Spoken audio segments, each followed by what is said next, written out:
Welcome to Kenton's videos. Enjoy the video. You start by making the environment consistent. Confirm Android Studio and SDK packages match the app's target API so previews can render. Once done, clean the project, invalidate caches, and restart the IDE to clear stale build artifacts. Make sure the layout preview device, API level, and theme are set to the combination you expect. Mismatched preview settings are a common source of blank or error renders. This gets you past setup and into actionable troubleshooting quickly. Next, diagnose the render error by reading the preview error log and stack trace. It points to the class or resource causing failure.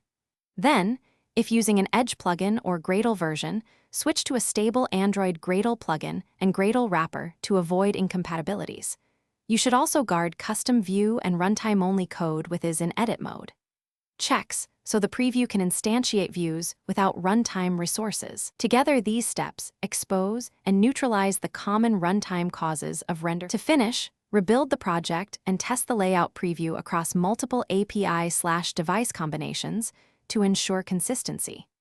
Make sure support libraries and material components are updated and enable vector compatibility where needed so resources render correctly.